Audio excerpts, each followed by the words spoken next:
Hello friends, તમારું સ્વાગત છે મારા કિચનમાં. આજે આપણે બનાવીશું દૂધીનો જ્યુસ, જે સ્વાસ્થ્ય માટે ખૂબ જ ઉપયોગી છે. આયુર્વેદમાં તો દૂધીને ઉનાળાનું અમૃત કહ્યું છે. તો ચાલો આપણે બનાવીએ દૂધીનો રસ.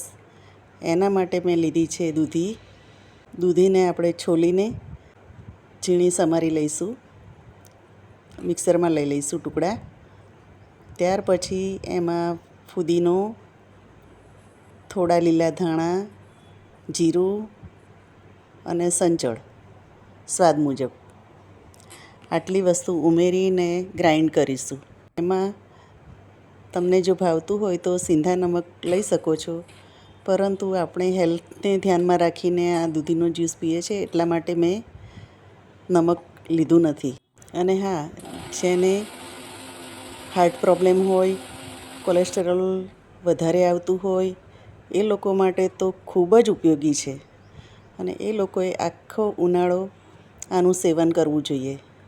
ગ્રાઇન્ડ કર્યા પછી એને ગાળી લઈશું. કપડાથી ગાળીને પણ તમે લઈ શકો છો. કપડાથી ગાળ્યો નથી કે જે એના ફાઈબર પણ થોડા આપણા શરીરમાં જાય. તો તૈયાર છે આપણું દૂધીનું જ્યુસ. અને હા મિત્રો, તમને જો મારી આ રેસીપી ગમી હોય તો લાઈક, શેર અને સબસ્ક્રાઈબ જરૂર કરજો.